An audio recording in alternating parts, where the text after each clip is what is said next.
I have questions to you. One, I always knew that Quran is incomplete without hadith. Now you are referring to other scriptures also. Since you have referred to Bible says anybody who denies Jesus Christ is the spirit of Antichrist. That is a prophecy.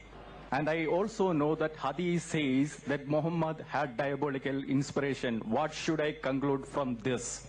The brother asked a question in which he has mentioned a few sentences.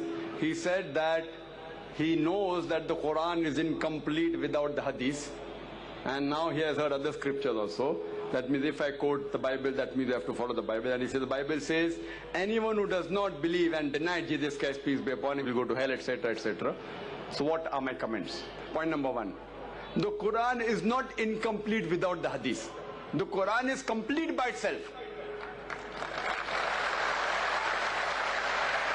But to understand the Quran, you have to go to the commentary of the Quran. The commentary of the Quran is the hadith, that is the authentic saying of Prophet Muhammad sallallahu alaihi wasallam. The Quran by itself is a complete book, alhamdulillah, by itself. But if you want commentary, more details about it, then you refer to the sayings, the authentic sayings of Muhammad sallallahu alaihi wasallam, which we call as Sahih Hadith. Now, just because I quoted the other scriptures, that does not mean I agree that all the other scriptures are the word of God. Please don't misunderstand me. I was using the strategy of the Quran. Allah says in the Quran in Surah Al-Imran chapter 3 verse number 64, Ta'ala ila kalmitin sawa'im bainana bainakum. Come to common terms as between us and you. We are coming to common terms. Allah says in the Quran in Surah Ra'd chapter number 13 verse number 38, وَلِكُلِّ قَوْمٍ هَادٍ. And in every age have we sent a revelation. Allah sent several revelations, several books. By name, only 4 are mentioned in the Quran. The Torah, the Zabur, the Injil and the Quran. The Torah is the Wahi, the revelation which was given to Moses, peace be upon him. The Zabur is the Wahi, the revelation which was given to David, peace be upon him. The Injil is the Wahi, the revelation which was given to Jesus Christ, peace be upon him. And Quran is the last and final revelation which was given to the last and final messenger, Prophet Muhammad, peace be upon him.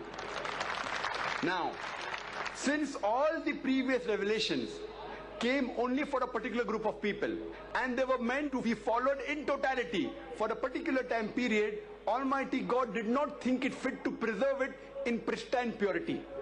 But because Quran was the last and final revelation, Allah says in the Quran, in Surah Hijr, chapter number 15, verse number 9, we have revealed the Quran and we shall guard it from corruption. So Quran is the only religious book on the face of the earth which is in its pure form. I am not saying that. Even the scholars of comparative religion, including William Moore, who is one of the staunchest critics of Islam, being a Christian, he said 200 years earlier that there is no religious book which has maintained its pure form for more than 1200 years. Now it is more than 1400 years, like the Quran. Being a Christian, being a staunchest critic of Islam, he has to be truthful that Quran in its pure form. Now all the other religious scriptures have changed its form, including the Bible. I don't consider the Bible to be the word of God. We Muslims believe in the Wahi which was given to Jesus Christ, peace be upon him, the Injil. But the present Bible that we have, brother, this Bible, it's a mixture. It may contain words of God which match with the Quran. I have got no problem in accepting it to the word of God. It also contains the words of the prophets. It contains the word of historians. I'm sorry to say it even contains pornography. I can't quote it here. I can't. It even contains hundreds of contradictions, scientific errors, mathematical errors, which I can't repeat here. But I had a dialogue with Dr. William Campbell. He wrote a book against Islam, the Quran and the Bible in the light of history and science, and he said the Quran has got 30 scientific errors. I went to USA, he's from Philadelphia, and we had a debate in the year 2000, 1st April, on the topic, the Quran and the Bible in light of science. And I answered to all his allegations. And when I pointed out 38 contradictions in the Bible, he could not reply to them. Allah says in the Quran in Surah Baqarah chapter number 2 verse number 79, Allah says, فَوَيْلٌ لِلَّذِينَ يَكْتُبُونَ الْكِتَابَ بِأَيْدِيهِمْ ثُمَّ يَقُولُونَ هَذَا مِنْ عِنْدِ اللَّهِ لِيَشْتَرُوا بِهِ ثَمَنًا قَلِيلًا فَوَيْلٌ لَهُم مِّمَّا كَتَبَتْ أَيْدِيهِمْ فَوَيْلٌ لَهُم مِّمَّا يَكْسِبُونَ. Woe to those who write the book with their own hands and then say this is from Allah, to traffic with it for a miserable price. Woe to those for what they write, woe to those for what they earn.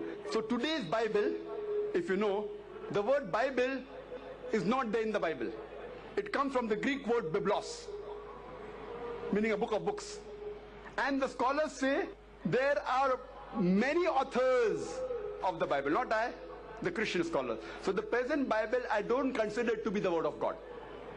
Similarly, if you ask me, can you consider Veda to be the word of God? Can you consider the Buddhist scripture to be the word of God? Can you consider the Parsi script word of God?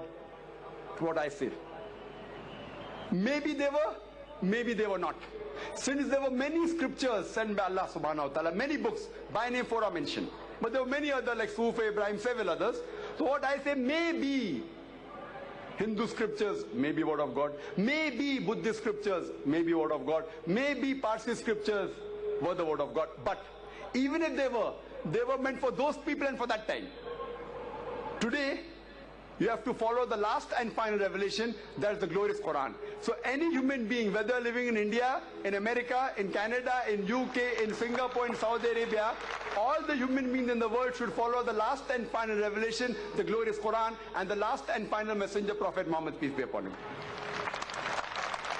I am not saying Hindu scripture is the word of God. Even if it was meant for those people and for that time. The Hindu scholars agree that the scriptures have been changed. The Buddhist scholars agree that Buddhist scriptures have been changed. All the scholars of their own religion except Islam, they agree that the scriptures have gone changes down the line, down the ages. But even if I agree for sake of argument, it is the word of God. Even if it's, since the followers of that religion, they believe it to be the word of God, they should follow every letter, every word of the scripture. So if the Buddhists believe their scripture word of God, the Hindus believe their scripture to be the word of God, the Christians believe their scripture word of God, so all your scriptures are saying you have to follow the teachings of the last and final messenger, Prophet Muhammad, peace be upon him. So since you consider it to be the word of God, I say maybe it is, maybe it is not.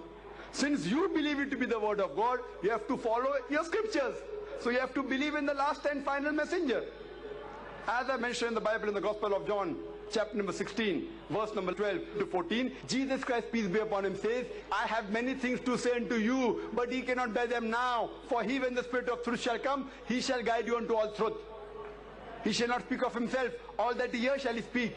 He shall show you things to come. He shall glorify me. Who is this person? Muhammad Sallallahu Alaihi Wasallam. Was there any religious person who has glorified Jesus Christ, peace be upon him, besides Muhammad Sallallahu Alaihi